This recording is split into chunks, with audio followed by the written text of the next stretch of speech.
Esta semana en Cuadriga, nuevos líderes de China, comunismo, capitalismo y corrupción. El Congreso del Partido Comunista Chino que se celebra la semana que viene tiene una importancia fundamental.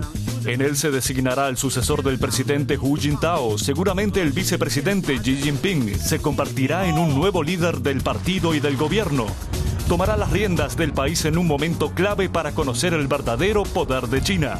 El país no solo es económicamente fuerte, sino que también comienza a mostrar su poderío militar.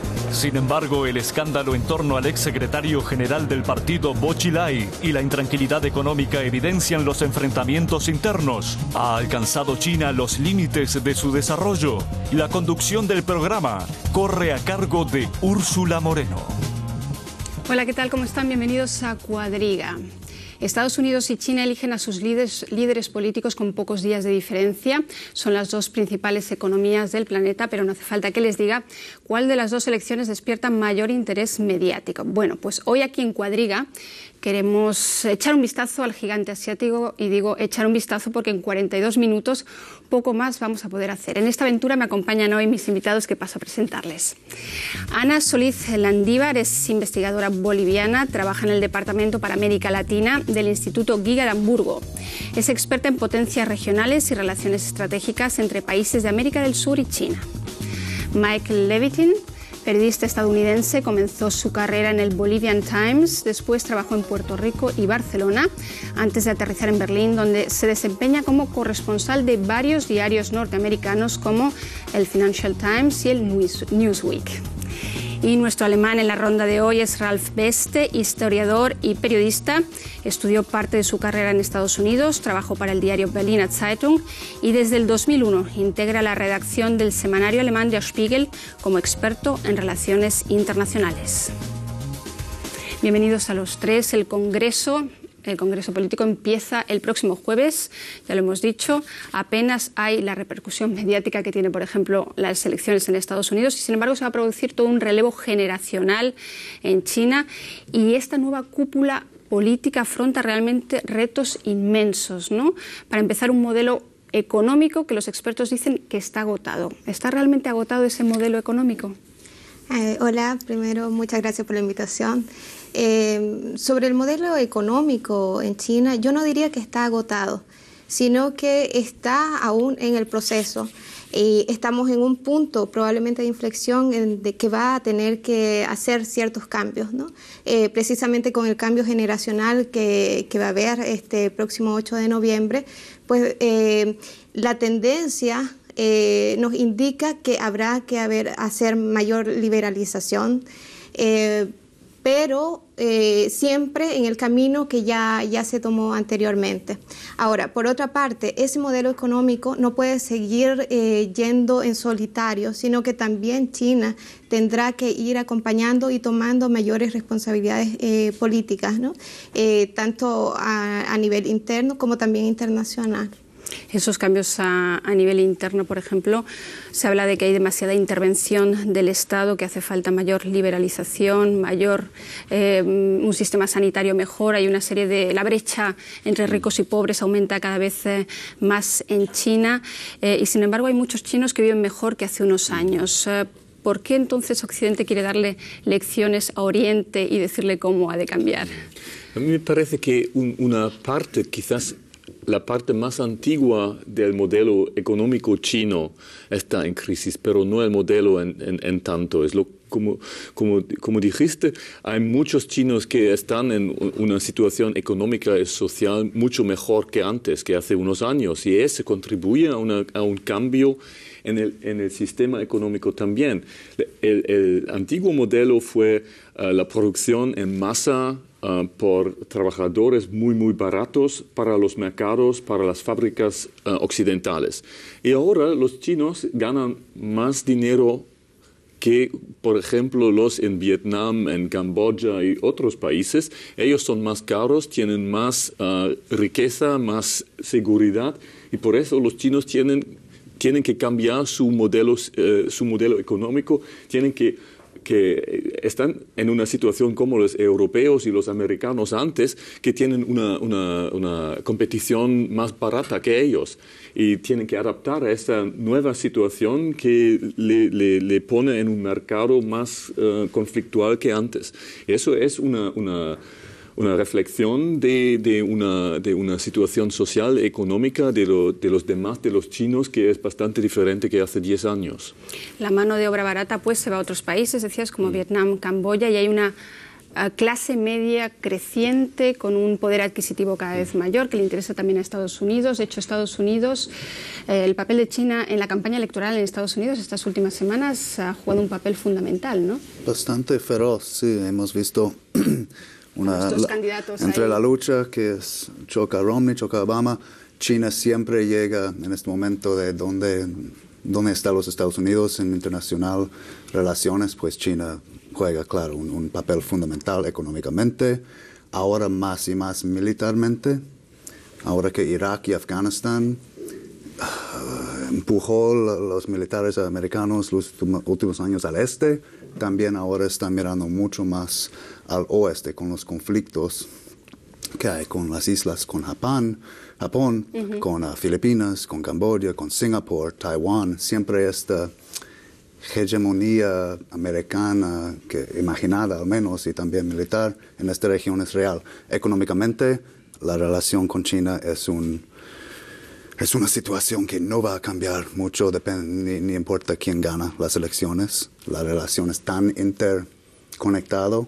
Ellos son los más grandes exportadores del mundo, y americanos los más grandes importadores, que realmente las economías son muy, muy unidas. Romney dice que si gana el primer día quiere perjudicar, quiere dar la culpa y decir que son manipuladores del dinero, pero no lo hará. Es una amenaza falsa. Es una relación amor-odio entre Estados Unidos y China. Es una relación de amor y odio y completa interdependencia, ¿no? Y efectivamente en campañas electorales pues los candidatos siempre dicen varias cosas y precisamente una de las cosas que mencionó Rodney es que, bueno, esa situación económica comercial con China se podría un poco direccionar más hacia América Latina, siendo que podría ser un mercado tan interesante como China. Pero en los hechos veremos que esta relación continuará así y siempre con subidas y bajadas, principalmente con tensiones a través de casos en la OMC, pero no veremos mayores cambios, ¿no? China quiere tener también un papel cada vez más influyente, ¿no?, en los organismos internacionales, de hecho lo tiene. ¿Vas a hablar? Exacto, y eso es un tema que también incluye en parte a Europa, ¿no? Una de las políticas que adoptó al menos China en su política exterior, una de sus estrategias es el conseguir o lograr este mayor mundo multipolar.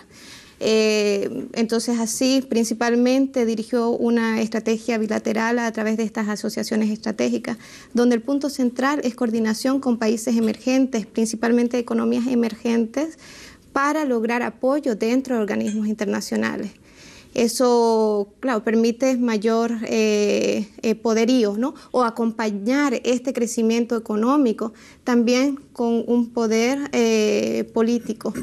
Y ese es un tema interesante, por ejemplo, con Europa y la crisis europea, que China, en búsqueda de ese poder en organismos internacionales, pues solicita a Europa ayudar en su crisis económica a través del Fondo Monetario Internacional, ¿no? Europa ha cedido ya cuotas de poder, pero el que no está dispuesto a hacerlo es Estados Unidos. Si comparas la situación para comprender la situación internacional de China, tienes que compararlo con la situación hace 10 años. En 2002, en 2002 Estados Unidos había un desafío del islamismo radical, el ataque de septiembre, 11 de septiembre, y la reacción de los americanos fue brutal y a este momento pareció exitoso. Contra Afganistán cayó el régimen de los talibanes y los americanos fueron los más feroces, los más poderosos del mundo. Y Bush, el presidente de entonces, empezó a atacar a todos los países que se opusieron a Estados Unidos. Y ahora Estados Unidos, dos guerras más tarde, Afganistán y Irak no son considerados como éxitos. Tienen muchísimos problemas de contener su postura, su posición en el mundo. Y China, un país que políticamente no tenía un papel significativo hace 10 años. Ahora no solo es un país con un poder económico enorme, pero un papel en todos los conflictos que tenemos, políticos y económicos, siempre es un país a que tienes que escuchar, más que Rusia, y los europeos tienen que consultar con los chinos después de los americanos. El canciller alemán ahora visitó a China este año 2 veces y no a Estados Unidos. Pero más obstrucción, ¿no? Sobre todo cuando habla de cosas no como Estados Unidos, sí. Irán, Siria, Corea del Norte, Sudán, cualquier conflicto, 4 naciones pueden querer la seguridad, el Consejo de Seguridad, chino, veto. Y así, ¿cómo vamos a avanzar? China juega un papel muy contra, muy opositor. Defendiendo también siempre sus intereses, como hacen el resto de los países. Pero interesante, Ralph, lo que comentas de estos cambios durante los últimos 10 años, cómo ha cambiado también la sociedad china. Dirijamos una mirada nuevamente a China. Ese hermetismo, ese secretismo que había y sigue habiendo sin duda alguna, está cediendo gracias a las redes sociales, gracias a Internet. Se habla siempre de la gran muralla, ¿no?, que se levanta para filtrar determinadas informaciones, pero ahí está ese artículo del New York Times ahora mismo que realmente ha tenido unas repercusiones globales y también en China, ¿no?, en donde se revela la fortuna que amasó Wen Jiabao, un caso de corrupción como puede haber en muchos otros países, pero justamente antes del Congreso puede ser también muy importante, ¿no? Mira, hay muchas cosas ahora pasando. Hablamos del crecimiento de la media clase, digamos, en China. Con este crecimiento viene una clase de gente con educación que no aguanta más el sistema represivo en China, que sí que la economía ha subido, pero en New York Times hoy reportaron que 500,000 de chinos el año pasado inmigraron. Los chinos que tienen como bachelors, masters, PhDs, como los que está el futuro, digamos, están emigrando, no ven potencial porque la corrupción y la falta de contabilidad que vemos ahora en los niveles de poder con Jiabao, con la corrupción y los miles, millones que ganó como el premier de China, y también este caso de la matanza, este escándalo en los altos niveles. Ahora China, como en otros países, es como una quebra en el muro de impermeable, el muro chino, digamos, de que no... La gran muralla, ya la gente con Internet, con Weibo, con su forma de Twitter, con los jóvenes que protestan, vemos mucho más oposición a este frente impermeable. Pero lo irónico con lo irónico con esta frente impermeable es que en países, en sociedades abiertas, occidentales, conflictos políticos se van a combatir en los periódicos, en las medias. En un país con China, con solo un partido, una prensa controlada, esa posibilidad no existe. Y lo que pasa es que las revelaciones más importantes para la política interior de China, las revelaciones en el caso Bo Xilai y con Wen Jiabao, ahora se manifiestan en la prensa internacional. Como no hay un outlet, no hay un periódico por eso, y irónicamente en un país tan aislado, tan cerrado, son los internacionales que controlan o que participan en la revelación de conflictos internos. Es que el interés político realmente de los chinos es mucho mayor del que creemos, quizás fuera de China. Veamos quiénes son los que van a operar esos cambios políticos en China, quiénes van a protagonizar ese relevo generacional del que hablábamos. Sabemos probablemente quién será el presidente y el vicepresidente, pero no el resto de los miembros del Politburó. Veamos el informe que han preparado los compañeros al respecto. El probable nuevo presidente de China será el actual vicepresidente Xi Jinping. Durante los últimos 12 meses se dedicó a una campaña publicitaria durante la cual se reunió con jefes de Estado y de gobierno de todo el mundo. Xi sonríe abiertamente ante las cámaras, pero mantiene en secreto sus opiniones sobre los sucesos internacionales. Al contrario de Hu Jintao, Xi se destacó políticamente en una época de reformas. En caso de ser designado presidente, Xi gobernará un país con un poder económico envidiado. Sin embargo, no le será fácil enfrentarse a las injusticias de la sociedad china. La corrupción y la creciente brecha entre ricos y pobres hacen que muchos chinos se pregunten si el país está yendo en la dirección correcta.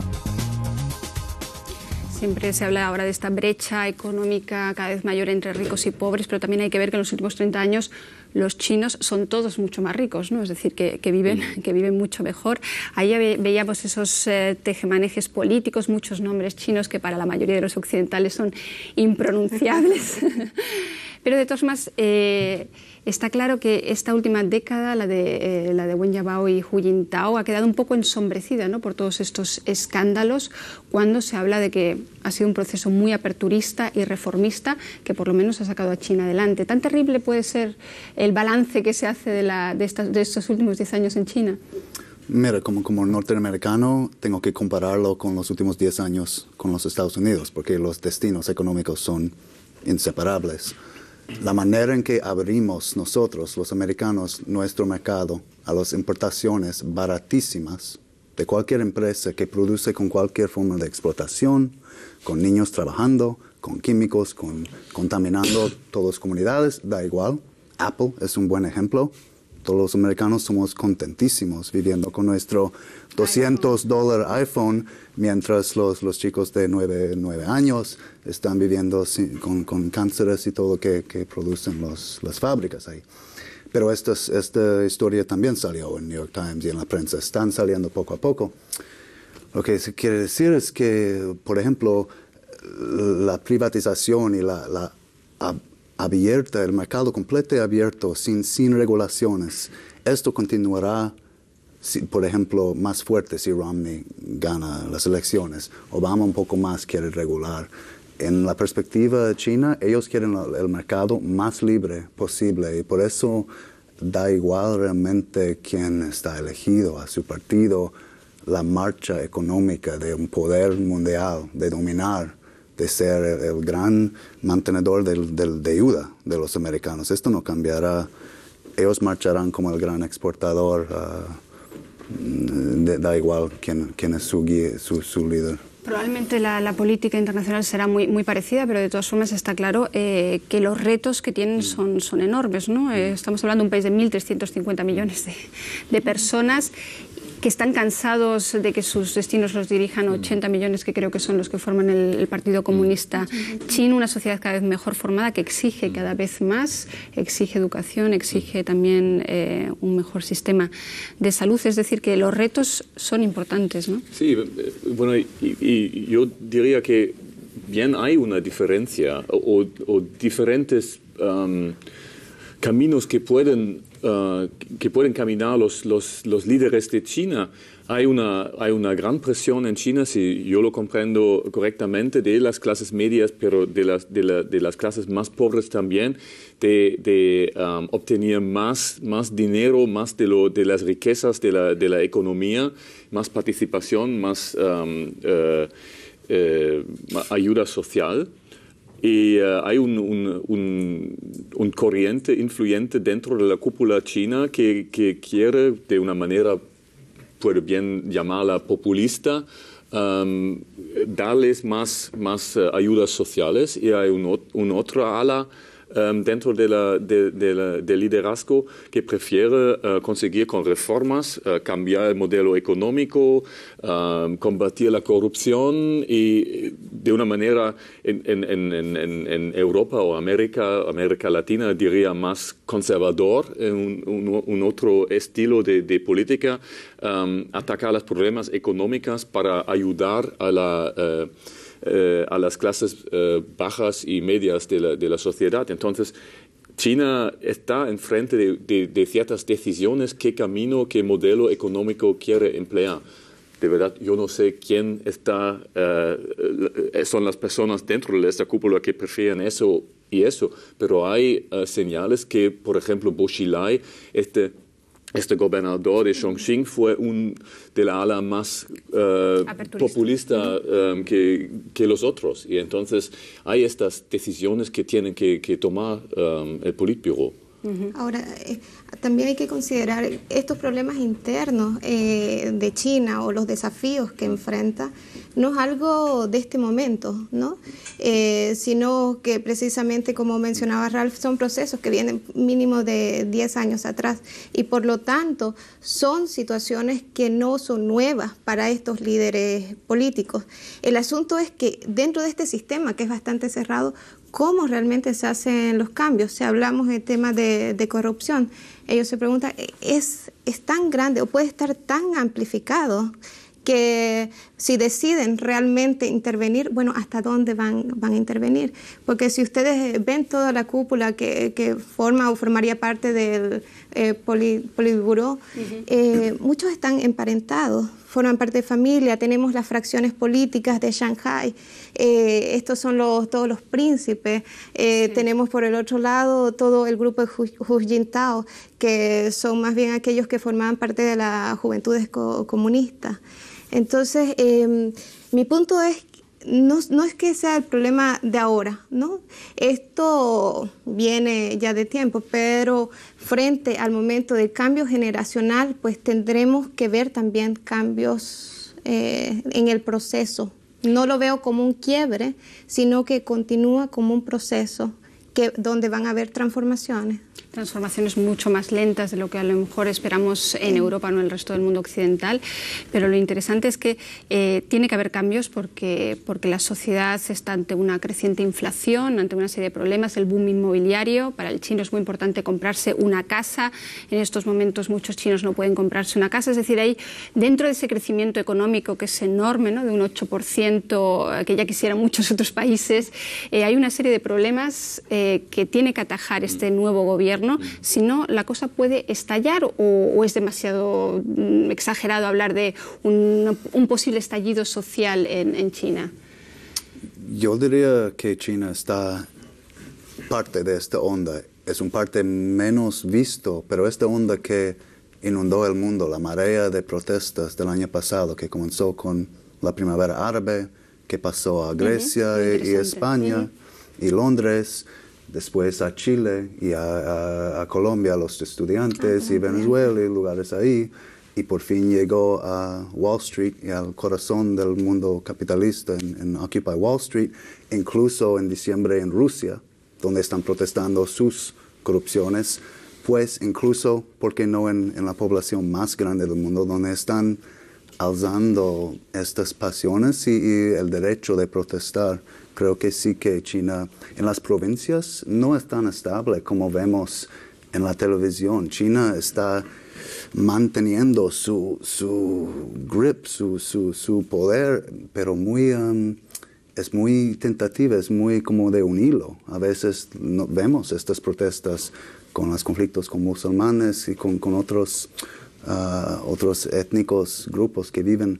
China tiene muchos conflictos y medioambientales enormes. China tiene gran imperativo jugar un mejor papel con cambio climático con los Estados Unidos. Pero solo este decrecimiento y nuestra economía, tenemos el derecho, esto ya no va, porque ya vemos, mira Sandy que inundó New York esta semana. Bueno, no es la preocupación de China si New York inunda, pero mira, es que negar que nuestros efectos uber capitalista no está afectando al mundo es una mentira. China y Estados Unidos están mucho más cerca de lo que parece, ¿no? China está cambiando mucho, lo llevamos hablando aquí un buen rato. Ya no es solamente el país que produce manufacturas, que exporta, también es un país que invierte mucho en investigación y en desarrollo, en telecomunicaciones, y que juega un papel fundamental también para Europa, ¿no? Como comentabas antes, la canciller cuida mucho de las relaciones con China.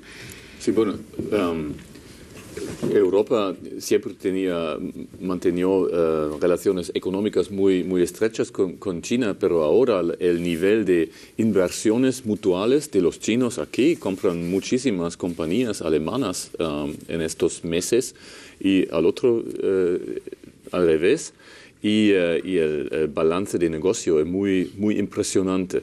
Entonces, la segunda cosa que es importante, como mencionaba Ana, es que los europeos de más en más en su crisis del euro son dependientes del dinero chino. No solo son los americanos, pero ahora los europeos también, que tienen intereses masivos en los países europeos del sur y que dicen que Grecia, por ejemplo, no puede salir del euro, pero ellos tienen intereses. Entonces, cuando los líderes de Europa se reúnen en Bruselas, siempre saben lo que dicen los chinos a ellos para mantener la estabilidad del euro y viceversa. Los europeos van a China, como Merkel lo hizo a comienzos del año, para pedir más inversiones, más ayuda, más participación en los intentos del Fondo Monetario a ayudar a Europa en crisis. Hay una dependencia enorme ahora que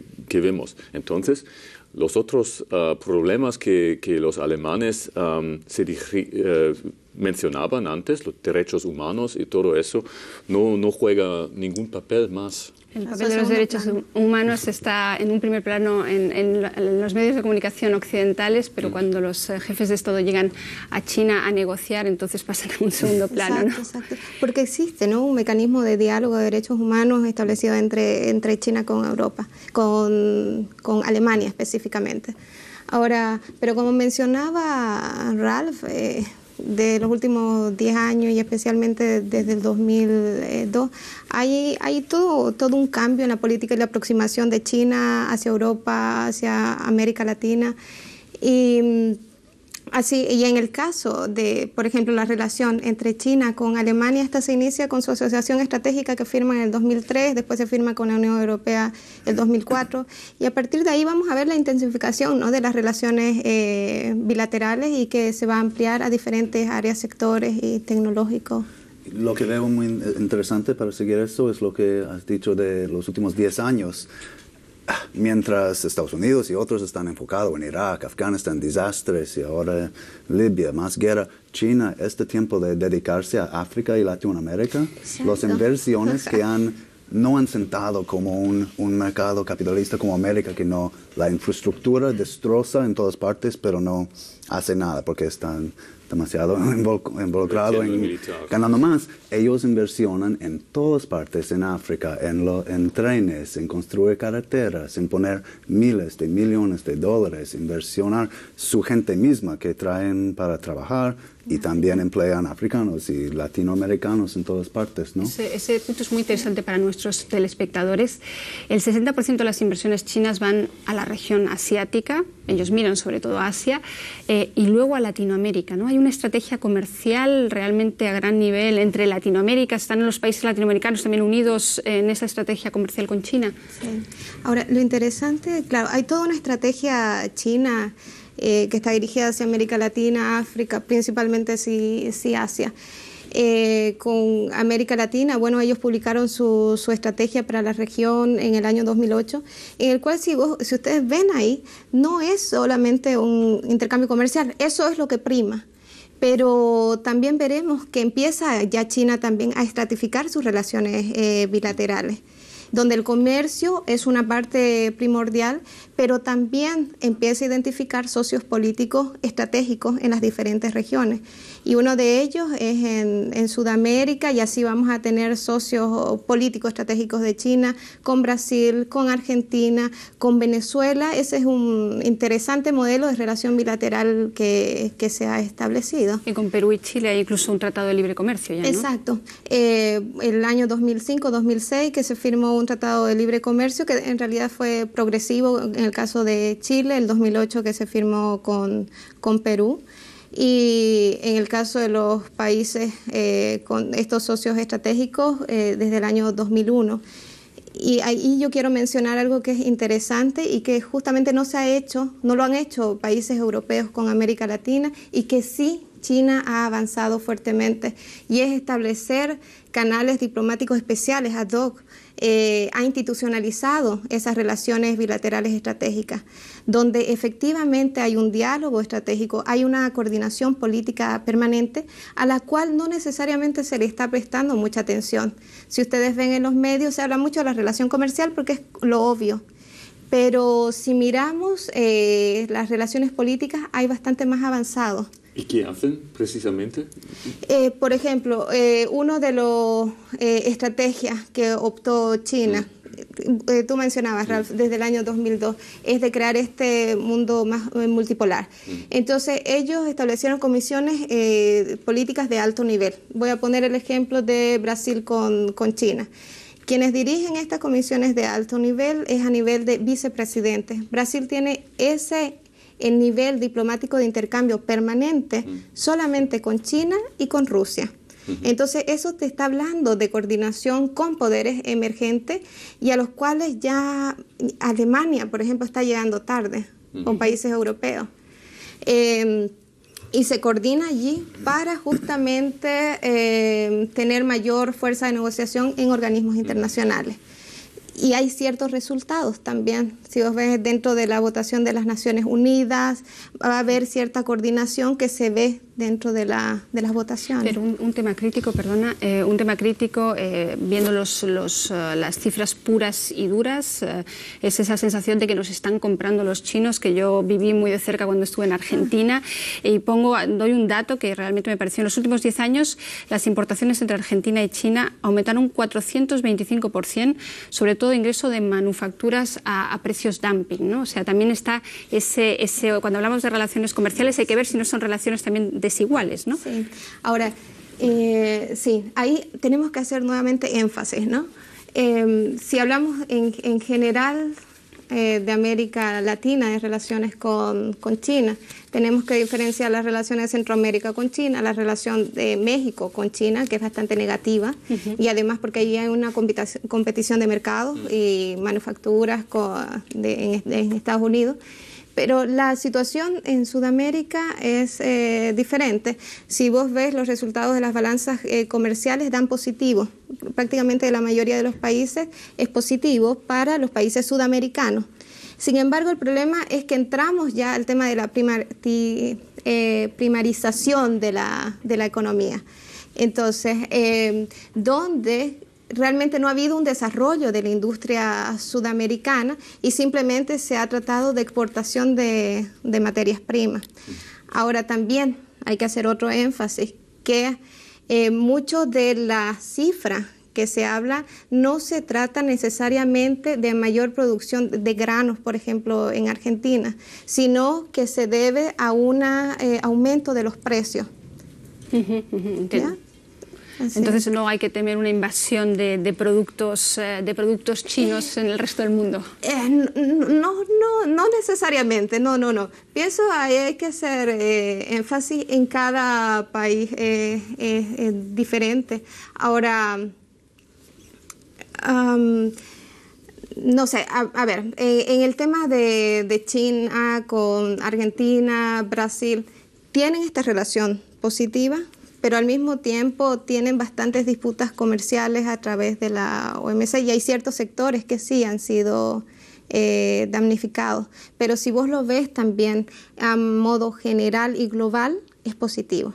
Entonces, digo, es positivo, pero hay ciertos sectores que hay que... Y a la vez hay maneras no tan comerciales, sino confrontativo, como en el mar de Asia, con sus conflictos sobre islas, sobre recursos en el mar, con Filipinas. Interesante contrastar la manera muy abrir mercado y negocios oficialmente limpios ahí contra, bueno, este terreno es nuestro y casi comenzando acciones militares potencialmente en el este. Pues ahí quiero recoger precisamente porque otro de los retos del nuevo gobierno chino es precisamente los conflictos que tiene con sus países vecinos, las difíciles relaciones con Estados Unidos. Vean el informe que hemos preparado al respecto de los últimos y más recientes conflictos.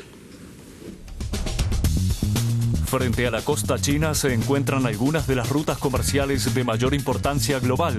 Además, se cree que la zona alberga importantes reservas de petróleo y gas. Por eso China reclama su hegemonía en la región. Recientemente China bloqueó el acceso al atolón de Scarborough, cuya soberanía también reclama Filipinas.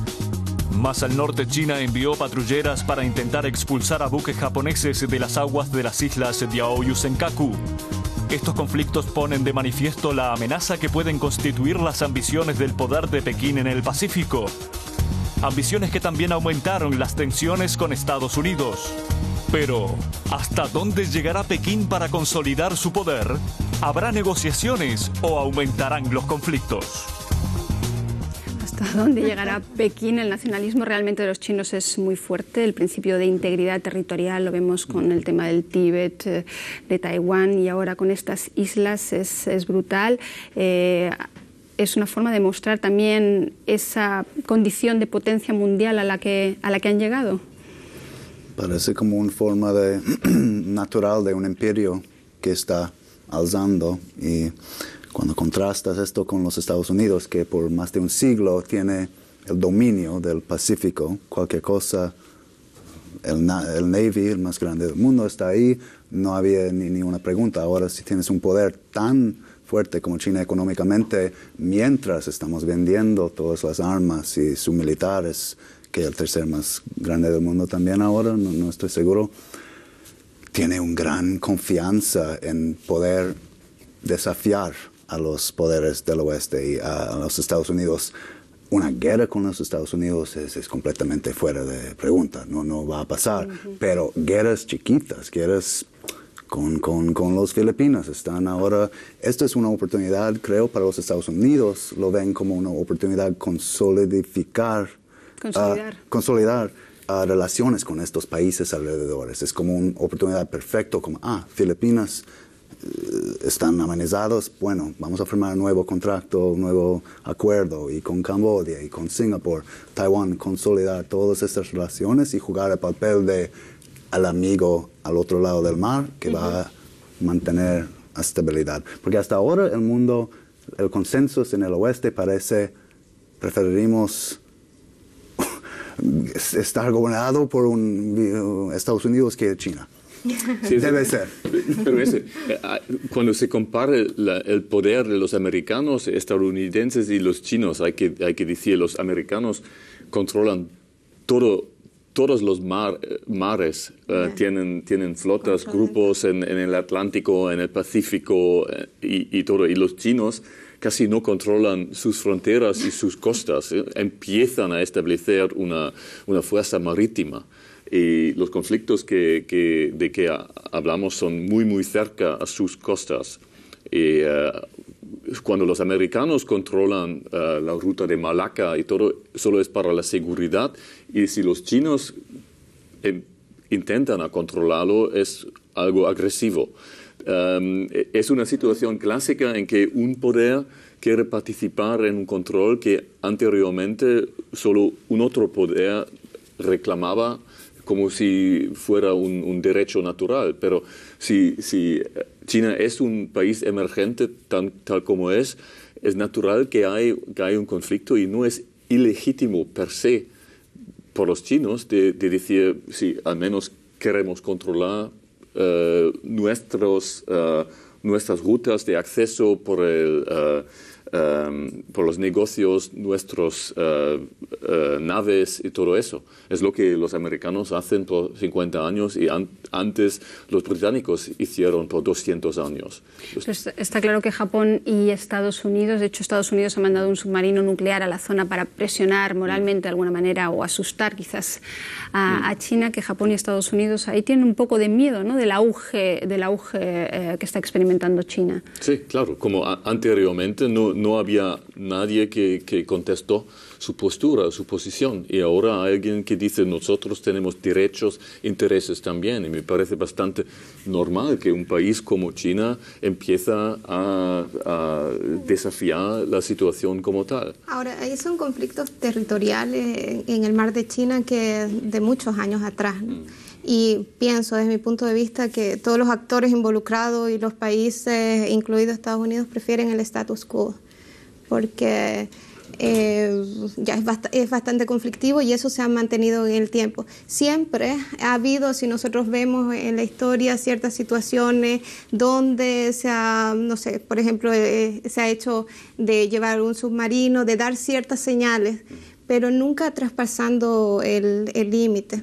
Ahora, por otra parte, China, si bien tiene toda esta política económica de apertura, hay principios en que ellos han sido claros y que han dicho que no se va a negociar, ¿no? Y uno es lo que tú decías, Úrsula, de que son el principio de integridad de una sola China. Eso no se negocia.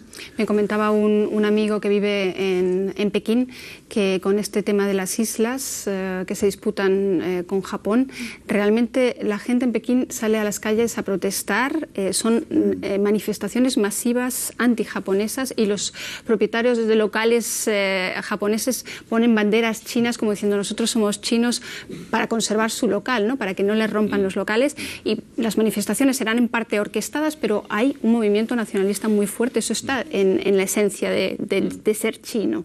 Me atrevo a decir. Por esta historia de abusos no reconocidos de Japón. Sí. En los libros de historias es 20 años o más, años y años están diciendo por qué no reconocen los crímenes contra la gente china que han acumulado durante la guerra y los años atrás. Y Japón es un conflicto que es muy difícil entrar desde fuera, pero este debe ser la fuente más interna y más profundo de estas reacciones populares. Sí, y son también manifestaciones, evidentemente, ¿no?, que obedecen a razones históricas y ese sentimiento nacionalista frente a Japón.